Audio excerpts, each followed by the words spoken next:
Bom dia, hoje são 24 de setembro de 2017, domingo, Fortaleza, Ceará, Brasil.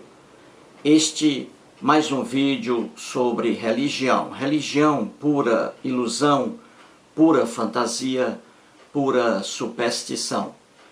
Este o 26º vídeo da série Teólogo Norman Geisler e Verdades Bíblicas. 26 vídeos até agora. Estou fazendo uma pequena série sobre o livro que aqui está, não é? Enciclopédia Manual Popular de Dúvidas, Enigmas e Contradições da Bíblia. Este livro aqui foi escrito por dois autores, Norman Geisler e Thomas Rowe. Norman Geisler é doutor em teologia e mestre em filosofia. O Thomas Rowe é mestre em estudos bíblicos. Os dois são cristãos fundamentalistas. Cristãos fundamentalistas são aqueles que leem a Bíblia ao pé da letra, literalmente. São aqueles que, diante de lendas, fantasias bíblicas, eles tentam dar um ar de realidade. E, nessa deturpação, eles pioram mais ainda os textos bíblicos. E vamos dar mais um exemplo aqui, no livro de Norman Geisler. Nesse vídeo de hoje, vamos tratar novamente de mais um exemplo de que o Deus hebreu, criado pelo povo hebreu, absorveu, além daquelas características inerentes aos deuses, onisciência, onipotência e onipresença, além dessas características, o Deus hebreu absorveu as características do povo hebreu que o criou. O povo hebreu era um povo tribal, logo esse Deus também era um Deus tribal. Claro, criado por um povo tribal, só poderia ser um Deus tribal. O Deus hebreu era ciumento, porque o povo hebreu, a exemplo de outros povos daquela época, também era um povo ciumento, intolerante. Daí o Deus da Bíblia ser um Deus ciumento, intolerante, e assim por diante. Então vamos agora a mais uma passagem bíblica que mostra que o Deus hebreu, de Gênesis ao Apocalipse, ele se arrepende do que arquitetou, ele se arrepende do que fez. Ele muda de ideia, ele volta atrás. Certinho? Então vamos aqui a mais um exemplo no livro do Norman Geisler. Vamos aqui. O ambiente aí é um pouco diferente, não é? Porque estou aqui na minha terra, né, no Ceará, em Fortaleza, e aí um pouco aí a diferença do ambiente lá de Brasília, não é? Muito bem. Então vamos aqui a mais uma fantasia do Norman Geisler. Aqui está o assunto. Deus se arrependeu de ter escolhido Saul. Muito bem. Tenho aqui que explicar a que Deus me refiro, não é? Estou me referindo aqui ao Deus hebreu, Deus da Bíblia, né? O Deus de Norman Geisler e o Deus dos cristãos. A pergunta é: Deus se arrependeu de ter escolhido Saul como o primeiro rei de Israel? Deus se arrependeu? Claro que sim. Claro que sim. Muito bem. Na página 169 do livro de Norman Geisler, que aí está, ele escreve assim, correto? Então vamos lá. Vamos entender isso aqui. 1 Samuel, capítulo 15, versículo 11. Como Deus pôde dizer que se arrependeu de ter constituído Saul rei sobre Israel? Muito bem. Problema. Depois que Saul, o primeiro rei de Israel, né, na lenda na narrativa bíblica, depois que Saul deixou de cumprir a ordem dada por Deus de destruir totalmente os amalequitas, Deus disse a Samuel: arrependo-me de haver constituído rei a Saul. 1 Samuel, capítulo 15, versículo 11. Entretanto, em 1 Samuel, no mesmo capítulo 15, versículo 29, Samuel declara que Deus não é homem para que se arrependa. Como pôde então Deus dizer que se arrependeu de ter estabelecido Saul como rei, se outras passagens afirmam que Deus não se arrepende nem muda de ideia? Muito bem. Aqui temos novamente o que eu sempre digo, né? A Bíblia está, de Gênesis ao Apocalipse, está recheada de contradições. E expliquei por quê, não é? Muito bem. Então veja aqui. Em 1 Samuel, aqui está. 1 Samuel, capítulo 15, versículo 11. Lá está escrito que o Deus hebreu se arrependeu de ter constituído Saul como rei de Israel. Deus foi ao arrependimento. Por quê? Porque Deus, quando constituiu o rei Saul, o Saul como rei de Israel, naquele momento, Deus não sabia que Saul iria decepcioná-lo. Daí, depois, Saul descumpriu a ordem do Deus hebreu na narrativa bíblica, e aí o Deus hebreu ficou arrependido por ter indicado antes o Saul como rei de Israel. Em 1 Samuel, capítulo 15, versículo 11. Já em 1 Samuel, capítulo 15, veja que é o mesmo capítulo 15, só que no versículo 29, está escrito que Deus, o Deus hebreu, não se arrepende de nada, que Deus hebreu não se arrepende e nem muda de ideia. Portanto, existe aqui uma contradição claríssima entre o que está aqui em Samuel 15, 29 e o que está em Samuel 15, 11. Contradição por quê? Porque são coisas contrárias. Uma contraria a outra. Uma diz que Deus se arrepende e a outra diz que Deus não se arrepende.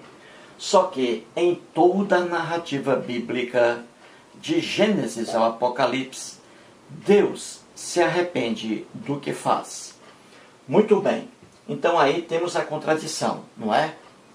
Obviamente, quem escreveu o que está em Samuel, capítulo 15, 11, não concorda com o que está escrito em 1 Samuel, capítulo 15, versículo 29. Você vê aí que não é texto de uma mesma pessoa. Seria um absurdo, não é? Muito bem. Então, como é que o Norman Geisler tenta inutilmente resolver aqui essa contradição? Ele tenta aqui, só que não consegue, porque não há como você aqui anular a contradição. Muito bem, então diz assim o Norman Geisler. Vamos lá. Ele diz, veja aí, você vai rir muito. A afirmação que Deus fez a Samuel não significa que o Senhor tenha cedido a alguma coisa ou mudado de ideia. Veja que absurdo, não é? É claro aqui, em qualquer passagem bíblica, quando está lá a expressão que Deus se arrependeu de alguma coisa, é porque Deus não esperava que aquela coisa fosse ocorrer. É clara a Bíblia de Gênesis ao Apocalipse. E o Norman Geisler diz aqui que Deus aqui não cedeu a coisa alguma, não mudou de ideia. Veja que absurdo. E continua o Norman Geisler. Ele quem? Deus. Deus estava expressando um profundo e emotivo pesar pelo fracasso de Saul e pelo problema que viria sobre Israel. Deus escolheu Saul como rei de Israel para realizar certas tarefas para as quais ele quem? O Saul possuía todas as condições. Isso aqui é mais para encher linguiça. O Norman Geisler nada diz. Repito, Deus escolheu Saul como rei de Israel? Sim, escolheu mesmo, para realizar certas tarefas para as quais o rei Saul possuía todas as condições. Justamente por isso, Deus aqui escolheu o rei Saul, o Saul como rei de Israel, primeiro rei, porque Saul tinha todas as condições de realizar as tarefas que Deus queria que ele realizasse. Só que Saul deixou de realizar certas tarefas e por isso Deus ficou triste, porque Deus não esperava, quando indicou Saul como rei de Israel, Deus não esperava que o Saul fosse desobedecer às ordens dele. Daí o arrependimento do Deus hebreu em relação a ter indicado Saul como rei de Israel. Muito bem. E diz ainda o Norman Geisler: lamentar alguma ação que deve ser tomada é uma experiência que todos nós já tivemos. Conversa fiada.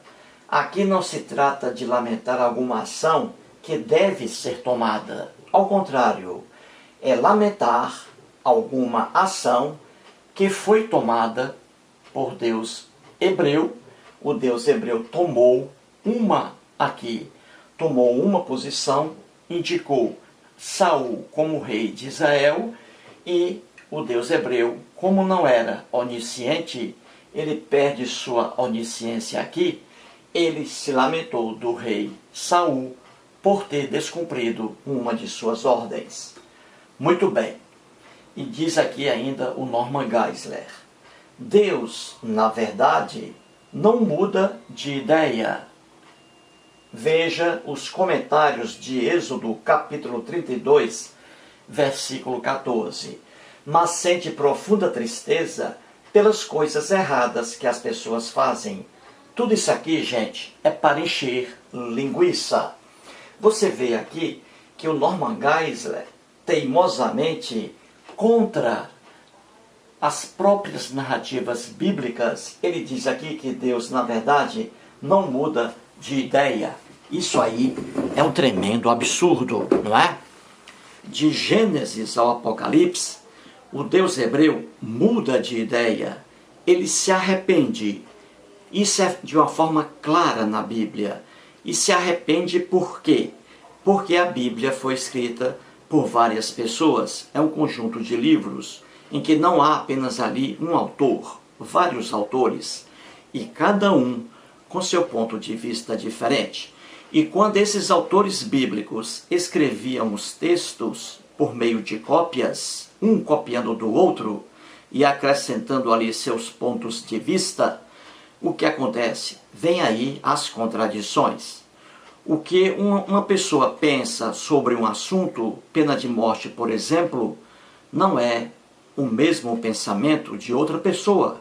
Uma pode ser a favor, outra pode ser contra. E essas duas pessoas, no mínimo, estão aqui na Bíblia em contradição.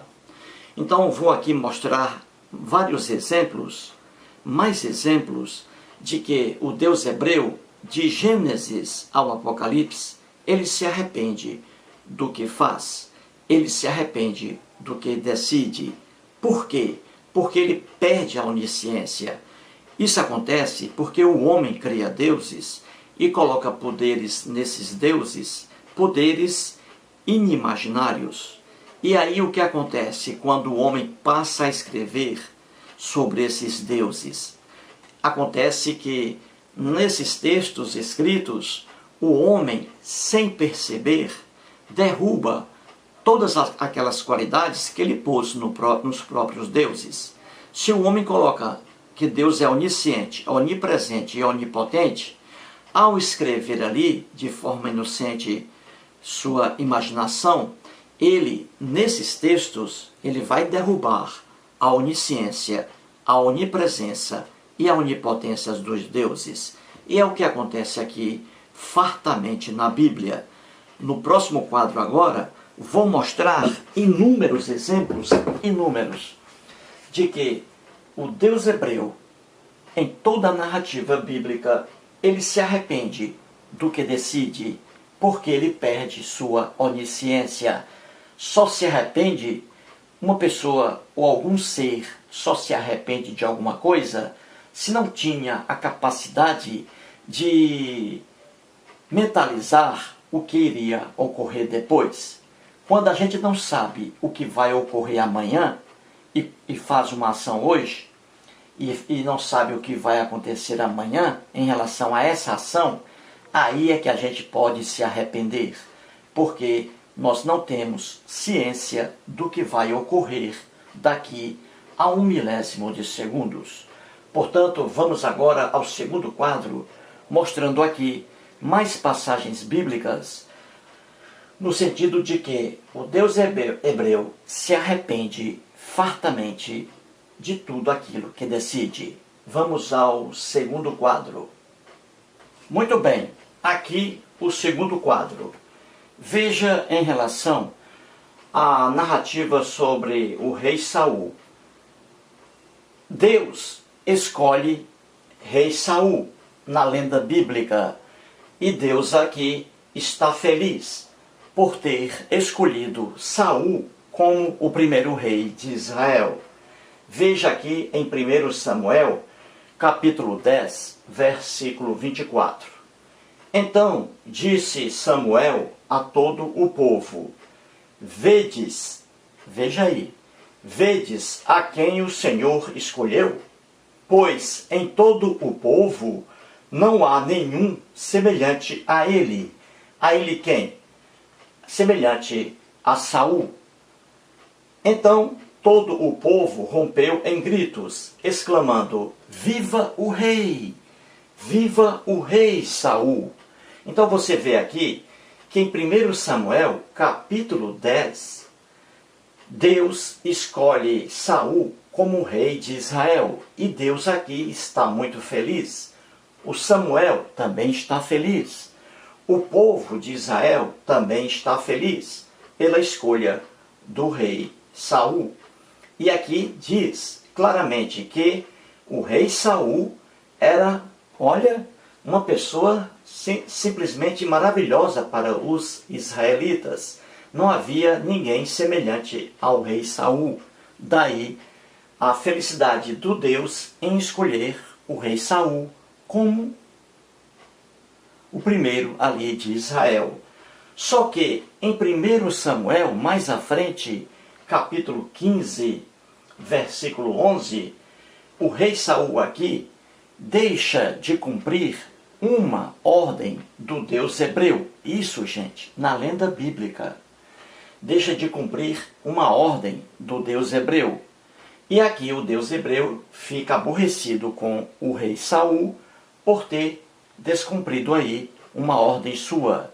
Daí, Deus aqui se arrepende de haver constituído como rei o Saul.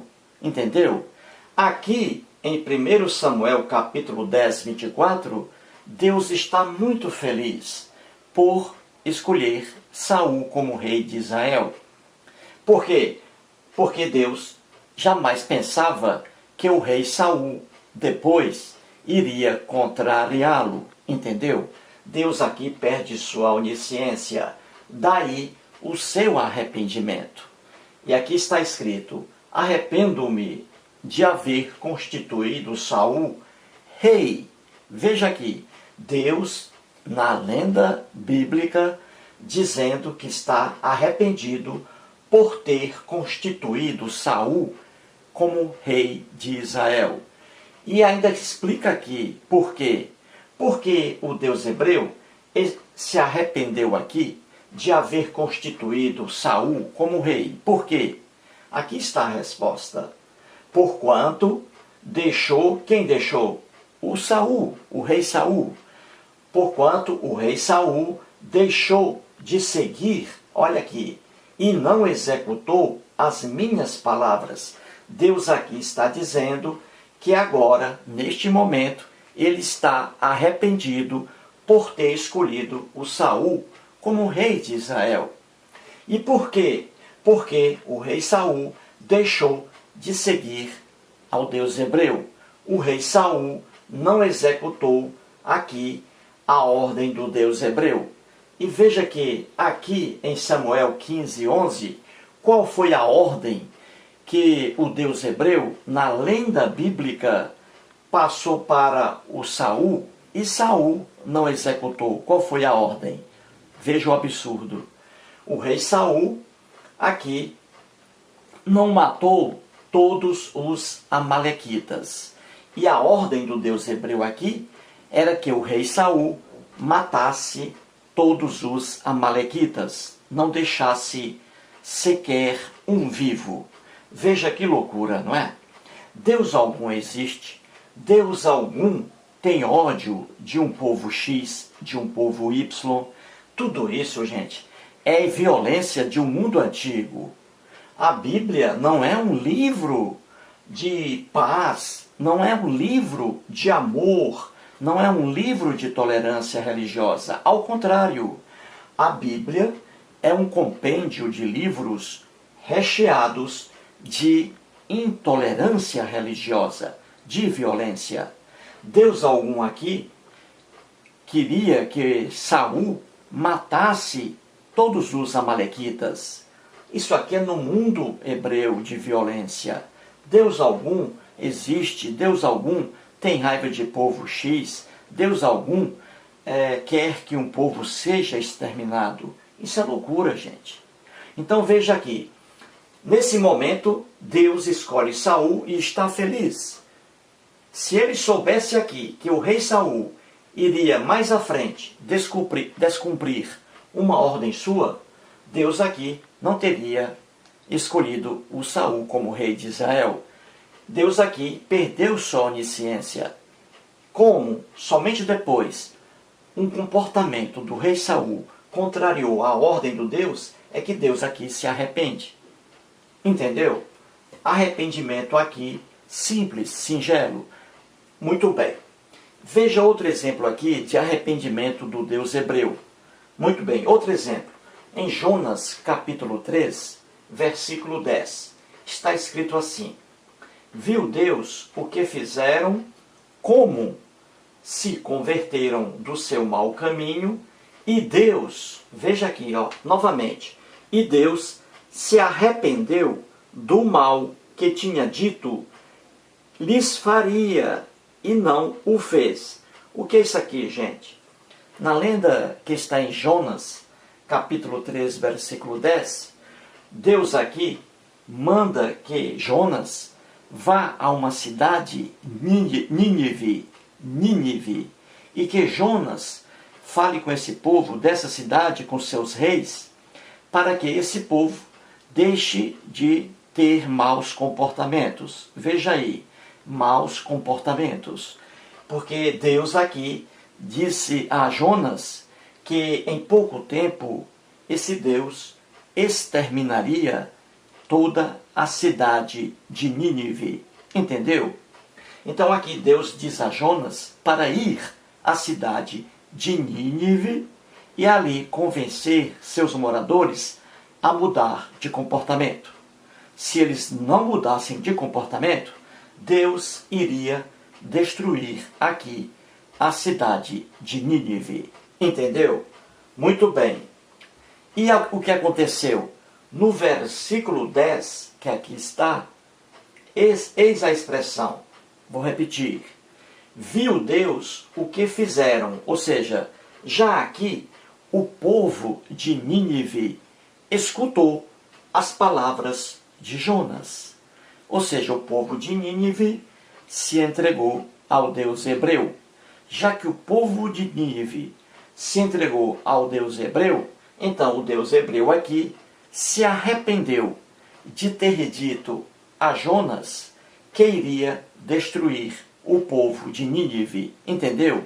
Deus aqui voltou atrás, se arrependeu daquilo que havia dito a Jonas, porque Deus aqui já não vai mais destruir a cidade de Nínive. E por que Deus não vai mais destruir a cidade de Nínive? Porque os moradores de Nínive mudaram de comportamento. Entendeu? Então aqui diz: e Deus se arrependeu do mal que tinha dito lhes faria, e não o fez. Entendeu? Como Deus, em toda a narrativa bíblica, ele se arrepende do que faz. Por quê? Porque não é onisciente. Ele não esperava aquele comportamento. Como surgiu aquele comportamento, então Deus aqui mudou de ideia. Não vai mais destruir Nínive. Entendeu como é fácil? Estudar a Bíblia de forma responsável, respeitando seu texto pura e simplesmente. Viu aí? E não deturpando-os. Muito bem. Agora veja o que está em Jeremias, capítulo 4, versículo 28. Por isso a terra pranteará e os céus acima se enegrecerão. Porque falei, resolvi e não me arrependo, nem me retrato. Deus aqui, na lenda bíblica, está dizendo que quando ele fala alguma coisa, quando ele resolve fazer alguma coisa, ele não se arrepende e ele nem se retrata, ele não volta atrás. Então você vê que essa expressão que está aqui em Jeremias, capítulo 4, 28, é completamente contrária à narrativa que está aqui de um fato imaginado pelo escriba. Então você vê que quando a Bíblia diz que Deus não se arrepende e nem se retrata, essa expressão aqui, essas expressões são vazias de sentido, vazias de significado dentro da narrativa bíblica. Aqui temos apenas expressões. Aqui temos um fato imaginado por um escriba hebreu, e nesse fato aqui, Deus se arrepende, Deus se retrata, Deus volta atrás. Entendeu? É simples ver isso aqui, que quando a Bíblia diz que Deus não se arrepende nem se retrata, é apenas uma expressões soltas, vazias de sentido, quando comparadas com fatos aqui traçados, imaginados pelos próprios escribas hebreus. Os escribas hebreus aí, quando eles começam a narrar fatos irreais, criatividade deles, aí eles nem percebem que estão aí derrubando a onisciência, a onipotência e a onipresença do Deus hebreu. Entendeu? Então, mais um vídeo aí, explicando que de Gênesis ao Apocalipse, Deus se arrepende do que faz, do que decide, porque ele não sabe o que vai ocorrer amanhã, depois de amanhã e sempre. Portanto, aí mais um vídeo, e vamos terminar esse vídeo com novamente o comentário do Kennedy Litaif sobre o Norman Geisler e o livro que aqui está. Muito obrigado. Norman Geisler, Kennedy Litaif. Norman Geisler, teólogo fundamentalista cristão, é somente mais um espertalhão fazendo contorcionismo para dar veracidade à crença dos fiéis religiosos, pois no fundo ele sabe que essa ideia é inverossímil e fictícia. Ao fazer isso, mantém escravos os analfabetos de conhecimento, induz a família religiosa a propagar uma mentira travestida de verdade e infere poder inquestionável aos pastores de sua igreja. Os interesses privados sobrepujam o coletivo, gerando ganância devoradora de escrúpulos e mazelas sociais. Em suma, o poder e o dinheiro estão visceralmente entrelaçados.